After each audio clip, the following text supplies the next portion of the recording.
Hello, I'm Horus, a father who poured my life into my daughter Elowen's dreams. After her death, my son-in-law Soren threw me out, vowing, "You're penniless by my hand."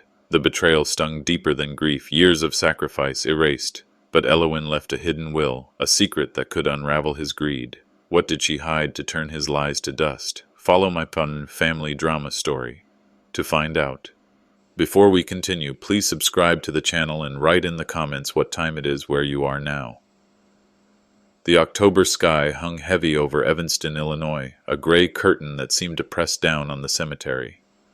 I pulled my old Ford into the lot, tires crunching on gravel, the damp air carrying the scent of wet earth and white lilies. 2 years I'd watched Elowen fight, her frail hand gripping mine through endless hospital nights. Now her casket lay ahead, surrounded by mourners in wool coats, some clutching Duncan thermoses, Midwest resilience in the face of grief. My boots sank slightly into the sodden grass as I approached, heart heavy but steady, her words echoing, "Dad, you're my anchor." Soren's polished Mercedes gleamed nearby, a stark contrast to my weathered truck.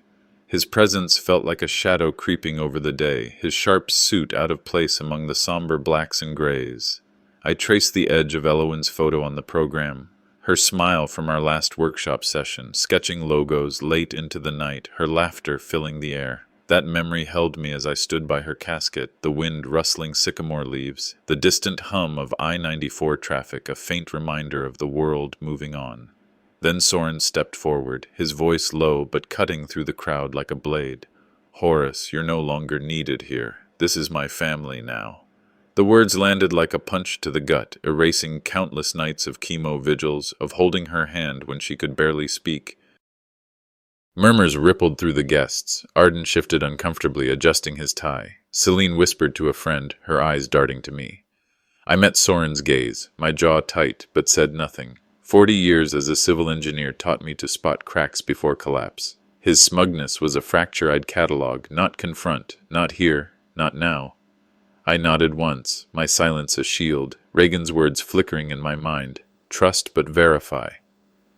I lingered by the casket a moment longer, Elowen's hospital promise surfacing. "Dad, after this, we'll build that retirement cabin together." Her voice had been weak but warm, her eyes bright with plans we'd never see. Soren's smirk as he turned away mocked that dream, but I let it pass, filing it like a blueprint flaw.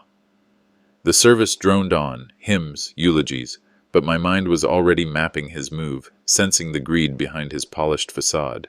As the crowd thinned, Maris, the HOA president from our street, caught me by the wrought iron gates.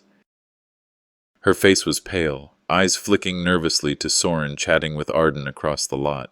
"Horus," she whispered, voice barely above the wind, "I overheard something last month. Soren in his home office, altering TechFlow files, erasing Elowen's name as founder." My stomach twisted. Elowen had built that company from napkin sketches to a $40 million empire, her designs the heart of every project. This wasn't grief, it was theft, calculated during her weakest months. "When?" I asked, voice steady but sharp, like checking a structural scan. "Details?" Maris hesitated, torn between neighborhood harmony and truth.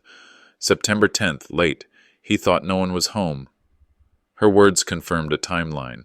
Soren's moves aligned with Elowen's final hospital stays. Fury simmered, but I kept it leashed, Lincoln's warning echoing, "A house divided against itself cannot stand." I thanked Maris, adding softly, "Watch your own foundations, Maris." She nodded, guilt in her eyes, my first ally in a fight I hadn't yet named. Driving home, Lake Michigan's sun sank low, casting long shadows. Elowen's laugh from our design sessions rang in my ears, fueling a quiet vow. I'd protect her legacy, not with shouts, but with strategy.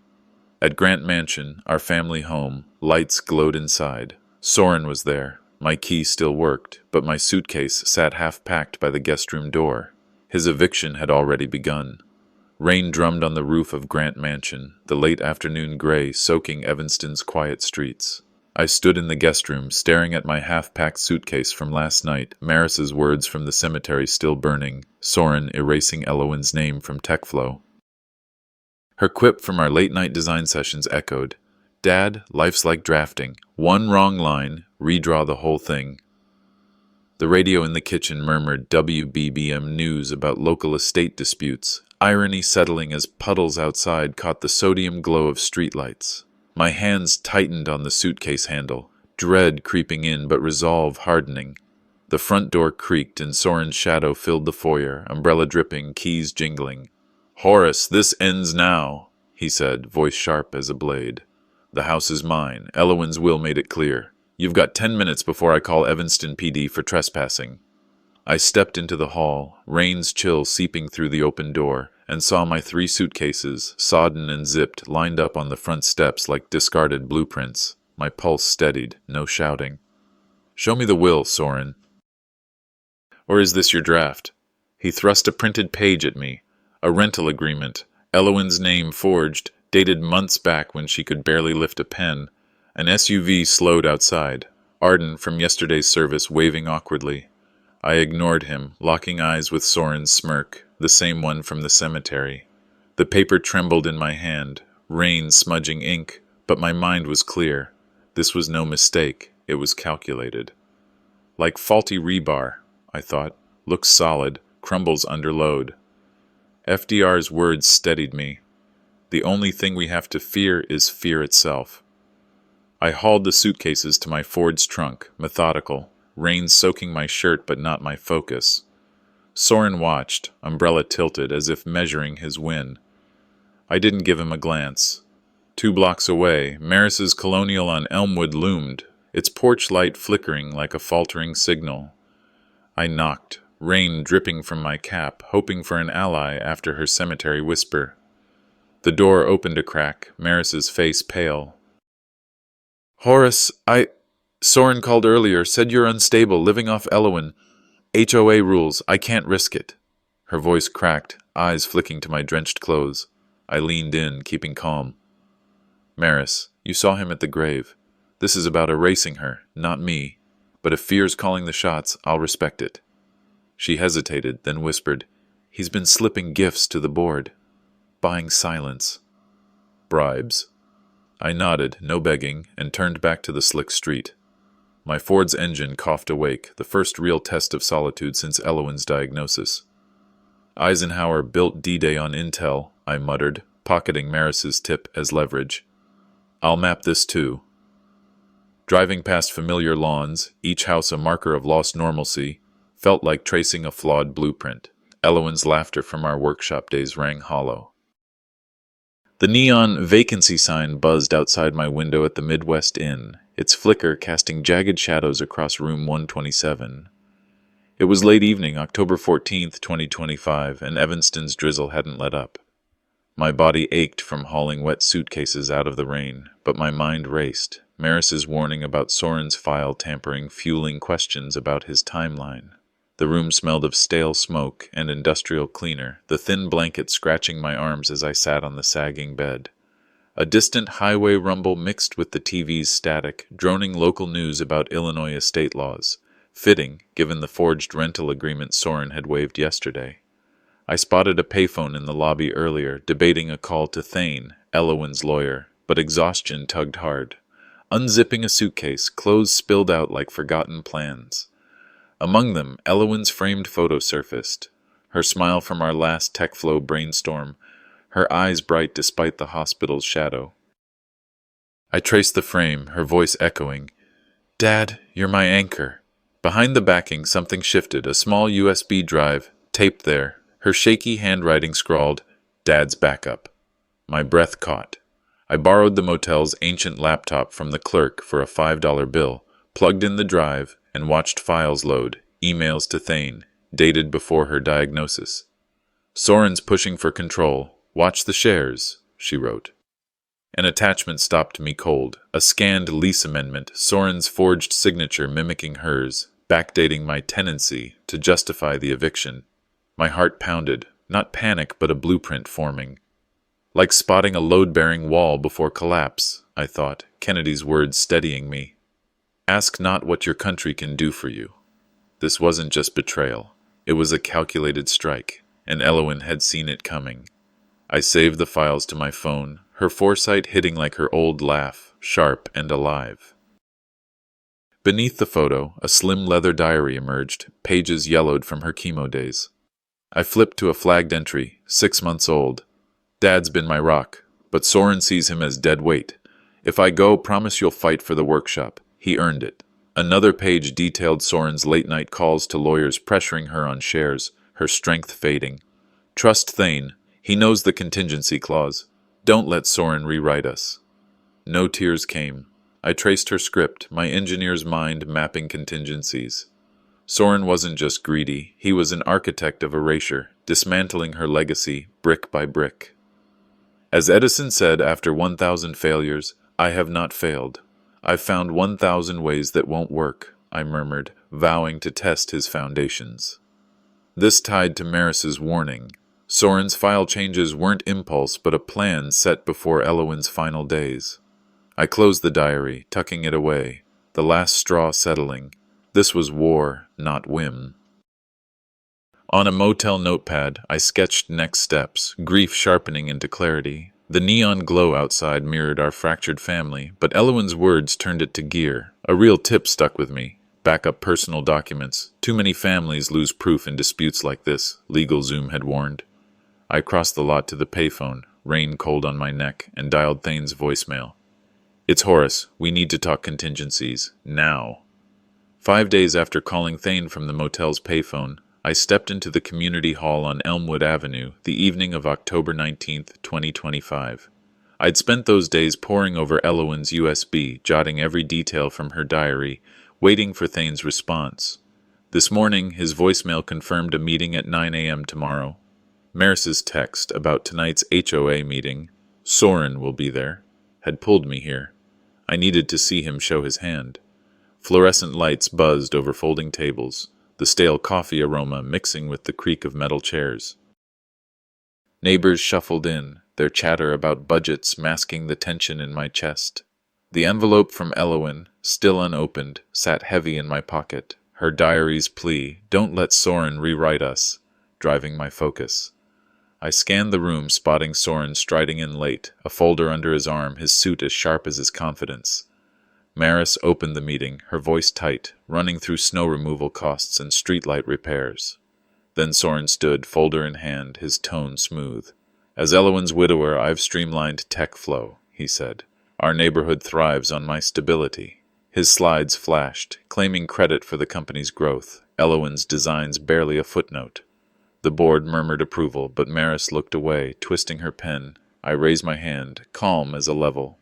"Soren, those streamlines, did they include altering founder credits?" The room stilled. His jaw twitched, but he deflected. "Personal matters, Horus, not HOA business," I pressed, voice steady. "If it affects property values like the mansion's deed." His charm held, but his clenched fist showed a crack.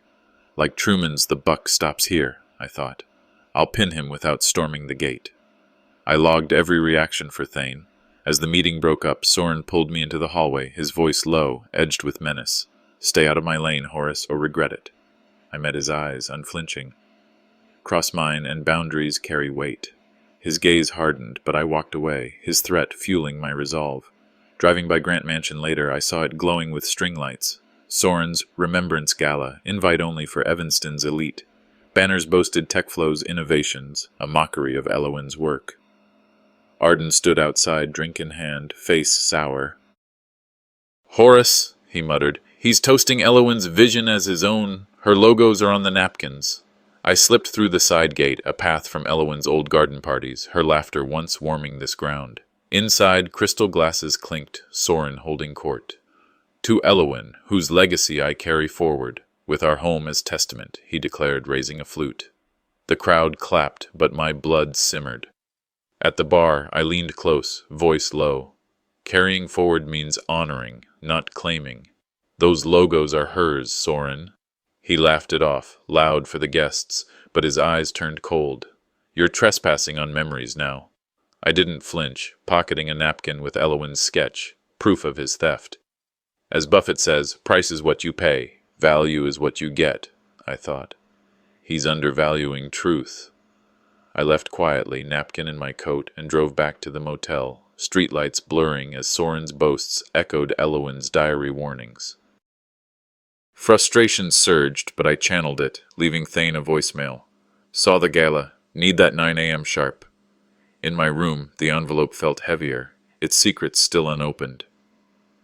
A few days after Soren's gala, I pulled my Ford into Grant Mansion's backyard, mid-morning on October 24th, 2025. That night at the motel, I'd torn open Elowen's envelope, her looping script urging me to check the shed safe. Dad, if Soren pushes, this proves his hand.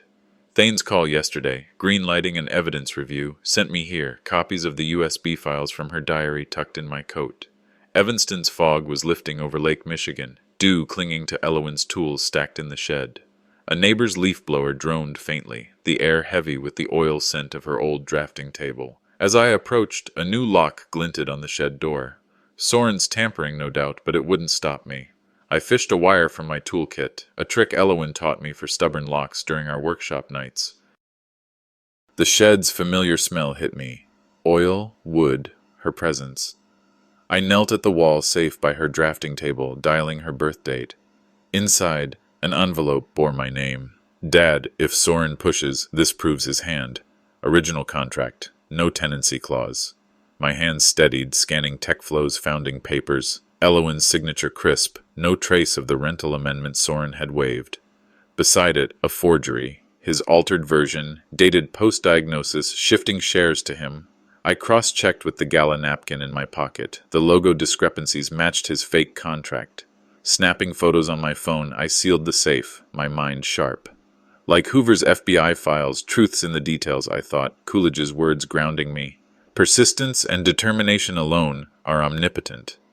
This wasn't loss, it was leverage.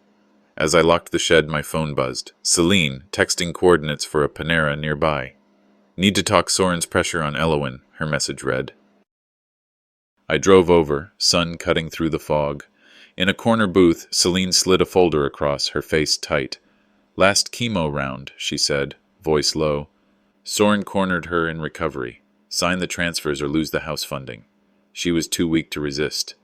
Her words tied to the safe's forgery, Elowen's diary warnings now crystal clear. She described pushy emails, Soren withholding meds until Elowen signed, and her plea, tell Dad if I'm gone. I leaned forward, voice firm. You honor her by speaking. Soren's not carrying legacy. He's burying it. Celine nodded, sliding an affidavit draft over. As MLK said, injustice anywhere is a threat to justice everywhere, I thought, indignation fueling focus. I promised we'd get her folder to Thane, then stood, ready for the mansion.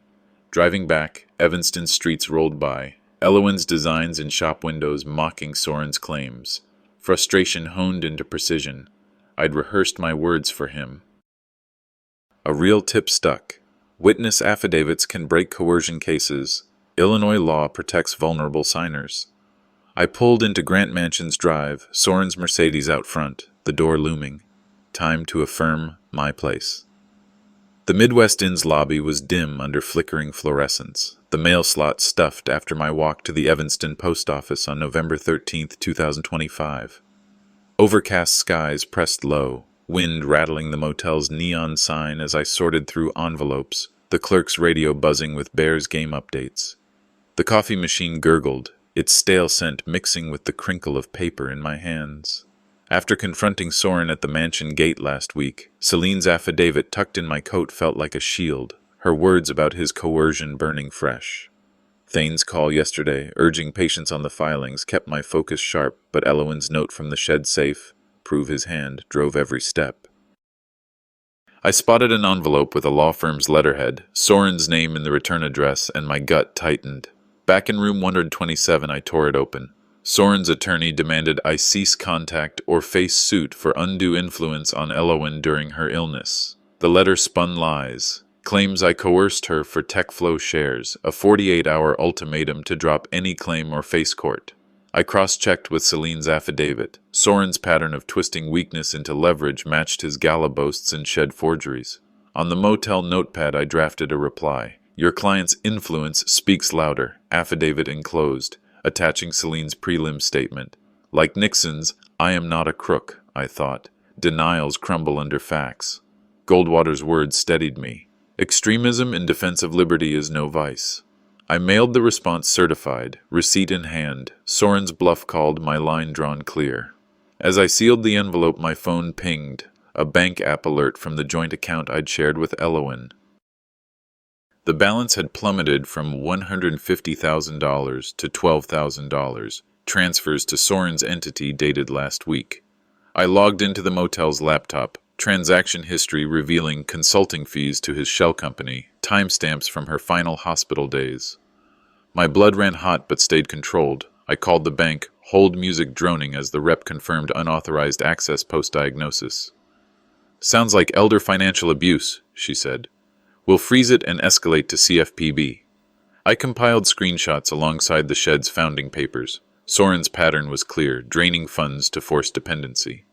As Buffett warns, never test the depth of the river with both feet, I thought, forwarding the evidence to Thane for an injunction. I wired the remaining funds to a safe account, a shield against further bleeding.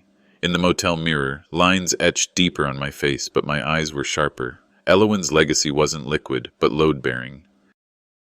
A real tip stuck. Monitor joint accounts monthly. The CFPB protects against spousal fraud in estates. I dialed Thane, his line clicking to voicemail. Horus, we've got the freeze. Now for the gala footage Celine sent. My pulse quickened, another piece falling into place. The low sun glinted off puddles in the Midwest Inn's parking lot, the chill of November 18, 2025 nipping at my collar despite my wool scarf. I stepped out for a coffee run, gravel crunching under my boots, the hum of I-94 semis mixing with Evanston's fading frost. Thane's call this morning, confirming the bank account freeze and an injunction filed against Soren, had me on edge. His warning, watch for backlash, lingered. The affidavit and screenshots from last week's discoveries were locked in the motel safe, but Celine's gala footage sent to Thane yesterday felt like a ticking clock.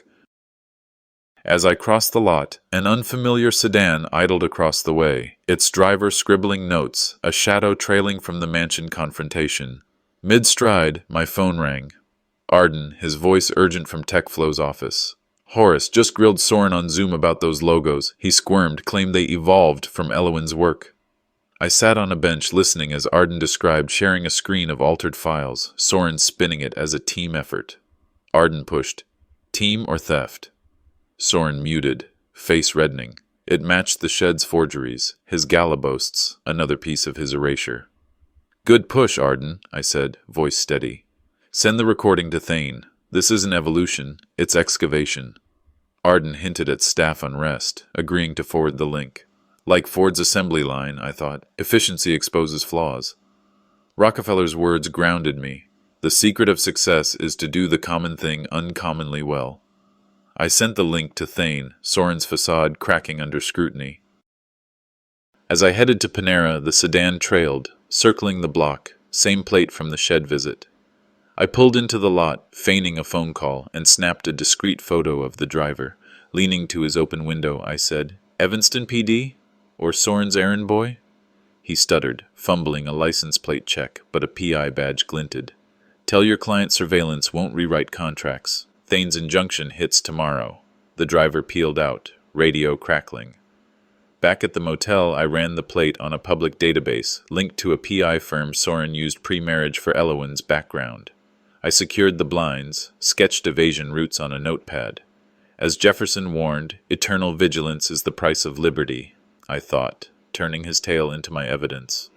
I emailed the photo to Thane. Soren's escalation, add to harassment claim. Shadows lengthened across the lot, mirroring Soren's growing missteps. Arden's aid felt like reinforcement, a crack in the wall. A real tip stuck. Document tales with photos and plates. Illinois stalking laws cover PI harassment. As I settled in, the doorbell buzzed. An unmarked envelope slid under the door. The L train rattled me toward Chicago's Loop on the morning of December 8, 2025. The folder of affidavits and recordings heavy in my lap. After dodging Soren's PI tale last week, Thane's text yesterday. Injunction granted. Bring everything. Had me up early, leaving Evanston's gray streets for his office tower on Michigan Avenue. The elevator ding echoed through the marble lobby, coffee steam rising from Thane's mug as he greeted me, the skyline fog muting holiday lights outside. The unmarked envelope from the motel door still sat unopened in my coat, its weight a quiet nag. But Arden's Zoom clip and the PI photo were my focus now. A TechFlow board meeting invite had pinged my phone this morning. Soren's doing, no doubt, setting a stage I'd use.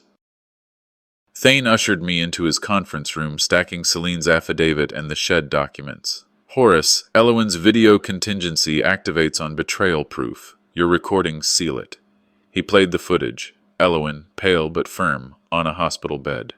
If Soren isolates Dad, full transfer to him. TechFlow, house, all. My throat tightened, but I nodded. Thane leaned forward. Illinois law upholds. The injunction blocks Soren's moves today. I affirmed, voice steady. She built this from sketches. I'll honor, not hoard. Thane prepped a summons, warning of Soren's countersuit bluff. I signed the papers, an oath to pursue. As Madison framed checks and balances, I thought, we'll balance his ledger. Thane's handshake was firm. Board meeting, use it, plant the seed. I left, folder heavier, evidence not a weapon but a weight. Soren's tower was tilting. The L carried me to TechFlow's HQ in River North, its glass boardroom framing the city. Soren stood at the head, slides boasting my vision for Q4 growth, Elowen's logos repurposed as his. I was there as a guest for closure, but I stood mid-presentation. Soren, this vision, did Elowen approve your evolution of her logos? The room froze. Directors murmured, pens pausing. Soren recovered. Slick. Collaborative, Horus, past tense. I countered, calm but cutting. Injunction says otherwise. Affidavits incoming. Arden nodded from the corner, his Zoom push echoing mine. Soren banged the table. Out! But I held firm. Truth's not evictable. I walked out amid whispers, directors texting furiously. In the corridor, Celine slipped me a note. They saw, boards fracturing. Like Churchill's "We shall fight on the beaches," Finn, I thought. This beachhead's mine, savoring Soren's flushed face. The train ride back synced with my heartbeat, Elowen's contingency alive in every rumble. Fury funneled into foundation. Thane's virtual summons would hit Soren soon. A real tip stuck. Contingent wills are enforceable in Illinois. Video bolsters intent. My phone vibrated as I stepped off. Soren's text. You just declared war. See you in court. The L train's rumble faded as I stepped into Thane's Chicago Loop office on January 7th, 2026. The winter sun slanting through blinds in his conference room. Leather chairs creaked under me, the projector's hum cutting the cold air as steam rose from Thane's thermos. Soren's ignored summons from last month's boardroom clash lingered, directors' emails buzzing with doubts about his vision. Thane's text this morning, reading today, full house, set my pulse racing, the folder of affidavits, recordings, and shed documents heavy in my hands. Elowen's face from the gala footage replayed in my mind, her voice a steady guide. Outside, I'd spotted Soren's limo idling on Michigan Avenue, tension coiling like rebar before a pour. Thane activated a recording, his voice steady. Elowen's will, dated pre-diagnosis, 50% TechFlow shares to Horus for caregiving. The screen flashed the clause, directors on video link gasping. Soren burst in late, suit rumpled, face flushed. Fabrication! She promised me everything. Thane countered with notary stamps, Elowen's signature verified. I spoke, measured. Caregiving wasn't a clause. It was a covenant. Your promises ring hollow now. Soren slammed his folder, accusing coercion, but Arden chimed in via link. Logos match will intent, Celine nodding as her affidavit projected. Directors shifted, murmurs rising. As Grant said at Appomattox, I thought, let us cross over the river and rest under the shade, but first, settle scores. Thane adjourned, voice firm. Assets frozen pending probate. Soren, vacate the mansion by week's end. Soren's pallor was my quiet reward. Thane cued another video, and Elowen appeared on screen, frail but resolute. If Soren cuts Dad out, he forfeits all, house, company, accounts, to Horus. The room erupted. Soren lunged at the projector. Deep fake. She's medicated. Thane paused, a forensic timestamp proving authenticity. I faced Soren, calm but cutting. Her words, not mine. Illinois law honors intent. Your isolation triggered it. Directors logged off, stunned. Arden texted support. Soren wheeled on me, spitting, "You'll regret this war." I replied, cool, "War? This is reckoning. Elowen's design, not mine." The video ended with her smile. "Dad, build on what I started." Soren stormed out, the door's slam echoing. Thane leaned in. "Probate fast tracks. He's cornered." Like Lincoln's with malice toward none, I thought, but justice for one. The L ride back blurred with city lights, Elowen's face on my phone replay grounding me. Division deepened, but my foundation held. A real tip stuck. Video wills are admissible in Illinois if witnessed, countering forgery claims. Snow dusted the shed behind Grant Mansion, my boots crunching fresh powder on the crisp morning of January 17th, 2026. Evanston streets echoed with the scrape of a distant plow, the air sharp as I scouted the perimeter. Thane's email yesterday. Probate hearing next week, seal the file. Had me moving. The fallout from Soren's boardroom unraveling still buzzing in director's emails. Elowen's video will from Thane's office replayed in my mind, her voice steady. Build on what I started. The shed's iced lock gleamed, but my phone's camera app showed a recent access log. Someone had been here since the attorney's envelope slid under my motel door. With the mansion accessible again via injunction, I was tying loose ends before the hearing. Inside the kitchen, I spread my folder on the table. Arden's Zoom clip, Celine's affidavit, bank screenshots from the drained account, all cross-referenced with the shed's original contracts. I added the PI photo from the motel tale, timestamped to Soren's post-video panic, labeled Exhibit A, Pattern of Coercion, per Thane's template. No gaps, every piece locked into place. I couriered the file to the court clerk downtown, certified and tracked. The clerk confirmed receipt, noting, strengthens undue influence claim. Soren's counters are weak.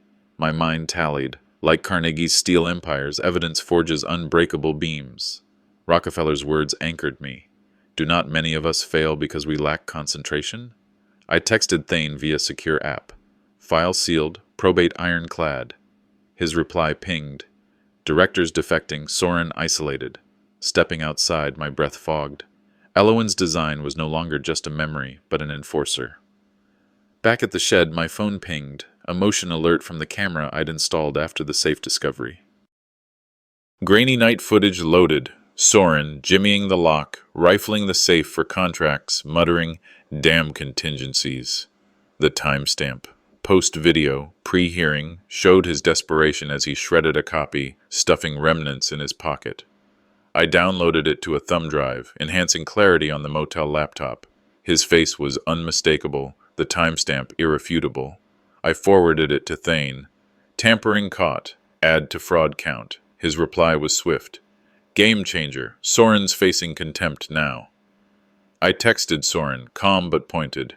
Cameras don't lie, your move exposed. No response, but a news app buzzed. TechFlow stock dipped on internal turmoil leaks. As Edison lit the world, one filament at a time, I thought, his burn illuminates Soren's end, savoring his self-inflicted snare. Snow fell softly, blanketing Soren's missteps as I prepped for the hearing. Elowen's foresight in that video will held firm, her legacy my foundation. A real tip stuck. Install motion cams on valuables. Illinois evidence laws favor digital timestamps. As I locked the mansion, the doorbell buzzed. Soren stood at the threshold, eyes wild. We talk, or I burn it all down. Midday light filtered through the HOA Community Center on Elmwood Avenue, February 6, 2026. The quiet settling over Evanston like fresh snow. Faded holiday banners drooped along the walls, the coffee urn gurgling as chairs scraped linoleum.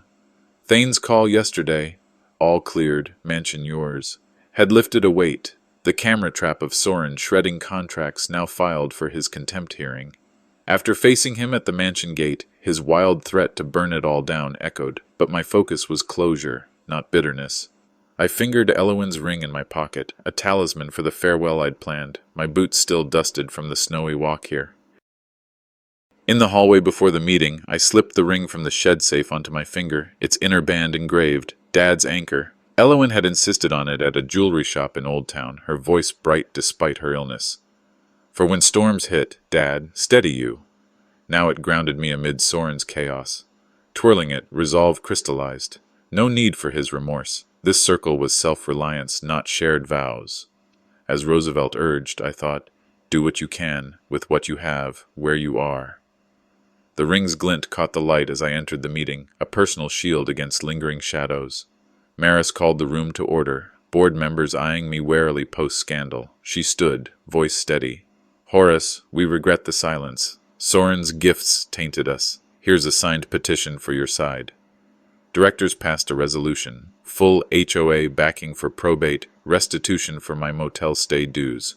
Arden added, TechFlow donors are stepping up for Elowen's fund. I nodded, voice even. Appreciate the pivot, but independence suits now. No grudges, just forward drafts. Maris hugged me briefly, whispering an apology. I signed off on community access for the fund event, mending selective ties. Soren's name struck from the roster, his isolation complete. Like Washington's farewell, I thought, avoid entangling alliances, families mine to forge anew. Peace settled, solitude my strength. Elmwood's bare trees stood stark as I left, stripped illusions mirroring Soren's fall. Elowen's ring endured, unentangled. A real tip stuck. Petitions empower in HOAs. Illinois law mandates fair hearings. At the mailbox, a flag was up. Thane's package. Soren's settlement offer inside, laced with strings. Spring dawn broke over Grant Mansion on March 8, 2026, the first crocuses blooming in Elowen's garden as I rose early, keys from Thane's overnight courier in hand. Evanston's fresh earth scented the air, coffee brewing in her old pot as sunlight filtered through the workshop windows. The HOA's resolution and Soren's denied contempt plea yesterday had sealed probate, mansion mine again. Elowen's ring, engraved Dad's anchor, sat firm on my finger from the community center meeting, a quiet vow of closure without bitterness. I eyed the front hall's empty photo spot, ready to reclaim her place after Soren's final threat at the HOA faded into his defeat. I unpacked Elowen's portrait from storage, a framed sketch of us in the workshop, her smile mid-laugh. Positioning the ladder steady, I drove a nail into the foyer wall, exact center, the hammer's echo a symbol of her legacy restored. Stepping back, I admired it. As Hemingway wrote, I thought, the world breaks everyone, but those who don't break it use it.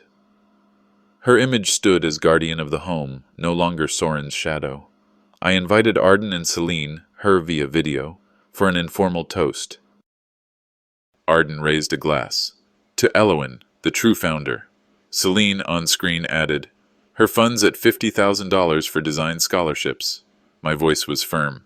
Elowen's scholars, full rides for Midwest talents, no strings. Guests applauded, and I felt fulfillment, no malice, just measure. The mansion breathed freer, her light undimmed.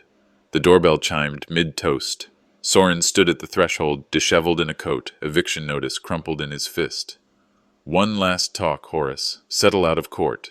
I ushered him into the foyer, under Elowen's gaze. He paced, voice low. Drop the contempt charge. I'll sign shares back, quietly. I held the ring forward, its engraved glint catching light. She trusted me, not you. Elowen's will was her signature, yours just forgery. He flinched, eyes on the photo. I pressed, calm. Contempt hearing tomorrow. Your tampering's on tape. Walk away clean, or face bars. He spat. You stole my life. I stood unmoved. You forged yours, now live it. Deflated, he signed a waiver on the spot, Thane's remote notarization beeping approval. Soren exited, the door clicking final. Like Eisenhower's D-Day, I thought. Planned invasions end in surrender. Retribution not rage, but reckoning. Morning light warmed the walls, Elowen's presence palpable as I sketched scholarship criteria in the workshop, tools in hand. Her legacy wasn't loss, but launch. A real tip stuck. Waivers in probate speed closure. Illinois allows remote notarization. The future was unlocked, my gaze forward. After losing his daughter, a grieving father faces betrayal as her husband evicts him, vowing to strip him penniless. But shocking evidence, forged documents, hidden cameras, and a secret will unravels a gripping family drama story. Can he reclaim her legacy against ruthless greed? Watch this emotional roller coaster of justice and redemption unfold. Subscribe for more heart-wrenching tales of family, loss, and triumph.